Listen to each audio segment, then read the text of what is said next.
नमस्कार, आप सभी का स्वागत है मेट्रो सिटी समाचार में। आइए देखते हैं महाराष्ट्र, मुंबई समेत देश भर की सभी बड़ी खबरें। अनशन पर बैठे स्वामी अविमुक्तेश्वरानंद ज्ञानवापी में पूजा करने से पुलिस ने रोका। 10 थानों की फोर्स तैनात और 3 एसीपी तैनात। कश्मीर में टारगेट किलिंग के बीच सरकार का फैसला, 177 टीचर्स को घाटी से बाहर ट्रांसफर किया, सभी कश्मीरी पंडित। राहुल गांधी ने पीएम मोदी पर कसा तंज, बोले अपना पता लोक कल्याण मार्ग रख लेने से लोगों का कल्याण नहीं होता। फलों के राजा आम की अमेरिका में धाक, 15 मीट्रिक टन आम महाराष्ट्र से निर्यात। उद्धव ठाकरे ने कहा, पवार ने चीनी को राजनीति में लाया। चीनी उद्योग महाराष्ट्र का प्रमुख उद्योग है। गडकरी एकमात्र ऐसे मंत्री हैं जो गन्ना, चीनी या किसी अन्य समस्या के मामले में हमेशा मदद के लिए आगे आते हैं, राकांपा अध्यक्ष शरद पवार ने कहा। जामिया मस्जिद विवाद धारा 144 लागू होने के बावजूद किरंगूर जंक्शन पर जमा हुए हिंदू संगठन के सदस्य, मस्जिद में पूजा करने पर अड़े वीएचपी के लोग। रामपुर और आजमगढ़ से लोकसभा पर बीजेपी ने किया उम्मीदवार का ऐलान, आजमगढ़ से दिनेश लाल यादव का टिकट। महाराष्ट्र में नाना पटोले बोले, होनी चाहिए जातीय जनगणना, बीजेपी पर भी साधा निशाना। महाराष्ट्र में 10 जून को राज्यसभा चुनाव होने हैं, वहीं शिवसेना को चुनाव से पहले विधायकों की खरीद फरोख्त की आशंका है। ऐसे में शिवसेना ने सभी विधायकों को मुंबई बुलाने का फैसला लिया है। पहली बड़ी खबर आपको बता दें, मुंबई में रविवार को मध्य रेलवे पर मेगा और पश्चिम रेलवे पर जंबो ब्लॉक रहेगा। जो यात्री रविवार को कहीं जाने की प्लानिंग कर रहे हैं तो वे समय से पहले निकले, क्योंकि कई ट्रेनों को डाइवर्ट किया गया है।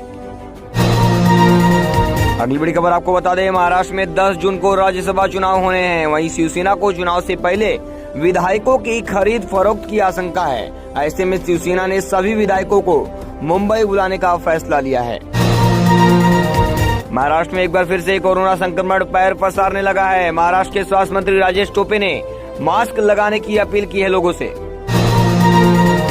अगली बड़ी खबर आपको बता दें, महाराष्ट्र में फिर बढ़ने लगे हैं कोरोना के मामले। पिछले 24 घंटे में महाराष्ट्र में 1300 से ज्यादा नए केस आए कोरोना के सामने और एक मरीज की कोविड-19 से मौत हुई है महाराष्ट्र में।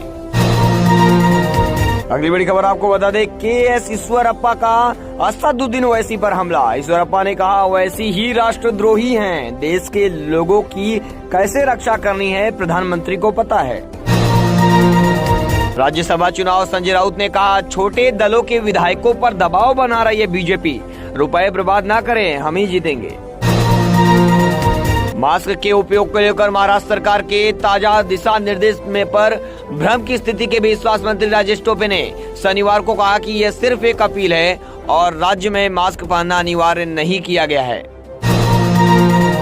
अगली बड़ी खबर आपको बता दें, महाराष्ट्र बोर्ड 12वीं के छात्रों के लिए अहम सूचना है। Maharashtra state board and higher secondary education 5 से 10 जून के बीच 12वीं का रिजल्ट जारी कर सकता है। बिहार में एक 5 साल की बच्ची में मंकी पॉक्स के लक्षण सामने आए हैं। जांच के लिए सैंपल को पुणे भेजा गया। अगली बड़ी खबर आपको बता दें, अबू आजमी ने उद्धव ठाकरे को चिट्ठी लिख कुछ सवाल पूछे हैं। अबू आजमी ने कहा है कि सरकार ने उनकी शिकायतों पर कार्रवाई नहीं की। क्या अब महाविकास आघाड़ी का चेहरा नए हिंदुत्व का है? अबू आजमी। केंद्रीय मंत्री नितिन गडकरी ने बताया कि इलेक्ट्रिक स्कूटर, इलेक्ट्रिक कारों और इलेक्ट्रिक बसों के बाद जल्द ही हम इलेक्ट्रिक ट्रैक्टर और ट्रक भी लॉन्च करेंगे। केंद्रीय सूचना एवं प्रसारण मंत्रालय ने ट्विटर और यूट्यूब से अपने मंच से एक परफ्यूम ब्रांड के विज्ञापन से जुड़े वीडियो को हटाने को कहा है, जिसमें महिलाओं के खिलाफ यौन हिंसा को बढ़ावा देने को लेकर आक्रोश पैदा किया है। अडानी समूह उत्तर प्रदेश में करेगा 64,000 करोड़ रुपए का निवेश। योगी सरकार के प्रयासों से GVC 3 में 80 करोड़ से अधिक की परियोजनाओं का शिलान्यास किया गया। गृह मंत्री अमित शाह से मिलते ही फुट फुट कर रोए सिद्धू मूसेवाला की पिता। बेटे के लिए मांगा इंसाफ। अजीत पवार ने बीजेपी पर कसा तंज, कहा जिनके शरीर में ही पानी नहीं है वो शहर को रोज पानी कैसे देंगे। बीजेपी ने जारी की उपचुनाव के लिए कैंडिडेट की लिस्ट, आजमगढ़ से नकवी नहीं निरहुआ यानी दिनेश लाल यादव मैदान में। इस वक्त एक बड़ी खबर आपको बता दें, बहुजन विकास आघाड़ी बवियार राज्यसभा चुनाव में बीजेपी को वोट देने के लिए पूरी तरह तैयार है। जानकारी सूत्रों से प्राप्त हुई है। इस वक्त बड़ी खबर आपको बता रहे हैं, बहुजन विकास आघाड़ी राज्यसभा चुनाव में बीजेपी को वोट देने के लिए पूरी तरह तैयार है। खासकर बहुजन विकास आघाड़ी से बीजेपी को 3 वोट मिलेंगे।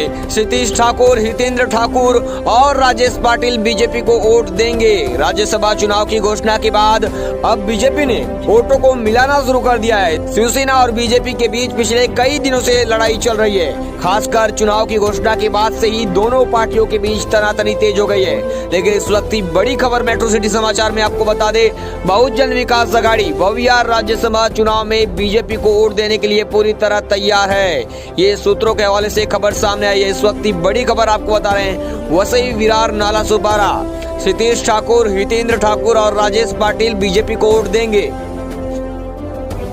इस वक्त एक बड़ी खबर आपको बता दें, मेट्रो सिटी समाचार में मध्य रेलवे मुंबई मंडल के उपनगरीय खंडों पर विभिन्न इंजीनियरिंग और रखरखाव कार्यों के लिए रविवार को मेगा ब्लॉक होगा। सुबह 10:25 से दोपहर 3:35 तक CSMT से छूटने वाली डाउन फास्ट लाइन की सेवाएं माटुंगा और मुलुंड स्टेशनों के बीच डाउन स्लो लाइन पर डाइवर्ट की जाएंगी। सुबह 10:50 से दोपहर 3:46 तक थाने से छूटने वाली अप फास्ट लाइन की सेवाएं मुलुंड और माटुंगा के बीच अप स्लो लाइन पर डाइवर्ट की जाएंगी। हार्बर लाइन पर भी ब्लॉक। सुबह 10:33 से दोपहर 3:49 तक पनवेल से CSMT के लिए छूटने वाली अप हार्बर लाइन और CSMT से सुबह 9:45 से दोपहर 3:12 से पनवेल बेलापुर के लिए छूटने वाली डाउन हार्बर लाइन सेवाएं निलंबित रहेंगी। महाराष्ट्र की सियासत में इन दिनों राज्यसभा चुनाव को लेकर उबाल आया हुआ है।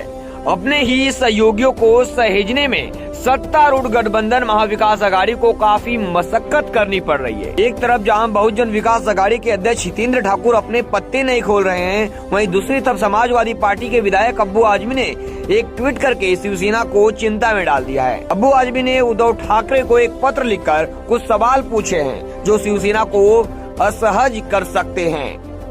अब्बू आजमी ने ट्वीट किए गए पत्र में लिखा है कि आज महाराष्ट्र में महाविकास आघाड़ी सरकार अपने 2.5 साल पूरे कर चुकी है। सांप्रदायिक बीजेपी को सत्ता से बाहर रखने के लिए महाविकास आघाड़ी की नींव एक कॉमन मिनिमम प्रोग्राम के तहत रखी गई थी। सभी जाति धर्मों को साथ लेकर चलने की इस शर्त पर कांग्रेस, राष्ट्रवादी कांग्रेस और समाजवादी पार्टी और अन्य सेकुलर पार्टियों ने शिवसेना को समर्थन दिया था। पत्र में आजमी ने आगे कई मुद्दों का जिक्र कर कहा कि 2.5 साल पूरे होने पर भी सरकार ने इन पर कोई कार्रवाई नहीं की। अब्बू आजमी ने अपने पत्र में आगे लिखा कि पिछले 2.5 सालों में कई बार आपको उद्धव ठाकरे अल्पसंख्यकों के मुद्दे पर खत लिखा, लेकिन आपने एक बार भी जवाब नहीं दिया।